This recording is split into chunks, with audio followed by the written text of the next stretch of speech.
আমাদের সমাজে প্রচুর মানুষ ভাইরাল হয়, কিন্তু যারা আসলেই ভাইরাল হওয়ার যোগ্য তারা কি হতে পারে? না, এটা কোনো ঝা চকচকে দোকান নয়, একটা সাদামাটা দোকান। যে দোকানে সাগর সকালবেলা ওঠা থেকে শুরু করে বাজার করা, এখানকার থালা বাসন মাজা, এখানকার রান্না করা, কাস্টমারদের খাবার পরিবেশন সবটাই একগাল হাসি নিয়ে একাই সারছে। বাবা হচ্ছে 10 বছর আগে মারা গেছেন।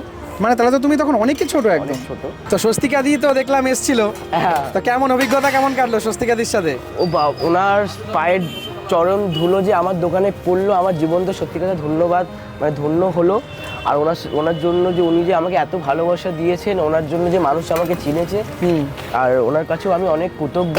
যে সকল দর্শক বন্ধুরা দেখছে তাদের একটা মাছ দুটো ডিম, ঠাকুরের আশীর্বাদ, বাবা মার আশীর্বাদ, ইভিন যে এত মানুষ যে ভালোবাসছেন, কেন আমার কাস্টমারের সাপোর্ট ছাড়া আমি হয়তো এই জায়গায় দাঁড়িয়ে থাকতাম না, হয়তো আমাকে কেউ মানুষ চিনতো না, কারণ কাস্টমার না থাকলে দোকান কোনোদিনও চলে। আমার মা কদিনের মধ্যে আমার মা চলে আসবেন, যে আমার কি কাকিমা, ওনাকে আমি মা ডাকি। উনি ছোটোবেলা থেকে মায়ের মতন মানুষ করেছেন, বড় করেছেন। হয়তো ওনারও অনেক আমার প্রতি অনেক ভালোবাসা আছে, এবং ওনার জন্যই হয়তো আমাকে আজকে মানুষ চিনেছে। এমনিতেও দাদা ফুটপাতে করে খেতে গেলে অনেক কিছুই ঝড়ঝাপটা সামলাতে হয়। সত্যি সত্যি দেখতে পাচ্ছ সাগর কিন্তু একা হাতে সামলাচ্ছে। তো সবজি প্রাইস হচ্ছে আমার 30 টাকা থেকে স্টার্টিং। ওর মধ্যে মাছ নিলে 50 টাকা, ওর সাথে ডিম নিলে 40 টাকা। সামনে কি সাগর এটা বাবার ছবি না? হ্যাঁ, এটা বাবার ছবি। এই কিন্তু আমাদের চলে আসলো 80 টাকার প্লেট। এখানে দেখো পাঁপড় রয়েছে, একটু ডাল দেওয়া রয়েছে, এখানে একটা আলু ভাজার একটা তরকারি রয়েছে, এখানে বাঁধাকপির তরকারি রয়েছে, এখানেও একটা কিন্তু ভেজ কোনো তরকারি রয়েছে, আর এরকম 2 পিস চিকেন আর আলু দিয়ে কিন্তু এই টোটাল প্লেটটা কিন্তু মাত্র 80 টাকা দাম।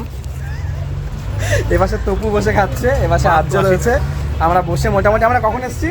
8টার সময়। ভাবা যায়। আর এখন 4টে বাজে। এখন খাচ্ছি। যাই হোক, ছেলেটা দেখতে পাচ্ছ একা কিন্তু সবকিছু সামলাচ্ছে। সত্যি। এইদিকে দেখো অনেকে কিন্তু এসে কিন্তু ফিরে যাচ্ছে, মানে সাগরের খাবারটা শেষ হয়ে গেছে। আমরা এই লাস্ট ব্যাচে বসে খাচ্ছি সবাই মিলে।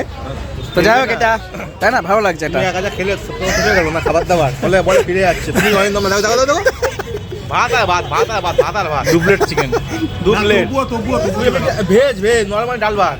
আর অরিন্দম দা কিন্তু সবজি খায় না, মাংসাশী প্রাণী, মাংসাশী প্রাণী। Chicken mutton chicken. না সত্যি এটা ভালো লাগছে যে সাগরের আজকে কিন্তু যা রান্না করেছিল সব শেষ হয়ে গেছে। তোমাকে একটা মন থেকে কথা বলি সাগর, আজ অব্দি কোনোদিন একটা 19 বছরের ছেলে এত ভালোভাবে রান্না করে খাওয়াবে এটা পাইনি কোনোদিন, আজ অব্দি পাইনি। কারণ আমরা 18-19 বছর বয়সে দৌড়ে বেড়াতাম, লাফিয়ে বেড়াতাম, খেলতাম, ঠিক আছে। এখন আবার অনেকে 18-19 অনেক কিছু শুরুও করে দেয়, কিন্তু হ্যাঁ সেটাই বলছি, তুমি 18-19 বছর বয়সে তুমি এত কিছু সামলে একা খাবার করে খাওয়াচ্ছ এতজনকে, এটার জন্য তোমাকে স্যালুট আমাদের তরফ থেকে। আপনাদের কাছে একটাই অনুরোধ, আমরা তো অনেককে ভাইরাল করি, অনেককে দেখি, এই সাগরের জন্য কি আমরা একটু এগিয়ে আসতে পারি না? আমরা সকলে মিলে একটু সাগরকে এগিয়ে তুলতে পারি না? এই একটা সাগর ভাইরাল হলে কিন্তু 1000টা সাগরের জয় হবে। আর আমি চাই সাগর এইভাবে এগিয়ে যাক, নিজের বোনের স্বপ্নকে পূরণ করুক, আর এইভাবে নিজের জীবনযাত্রাকে একটা অন্য শিখরে নিয়ে গিয়ে উদাহরণ তৈরি করুক।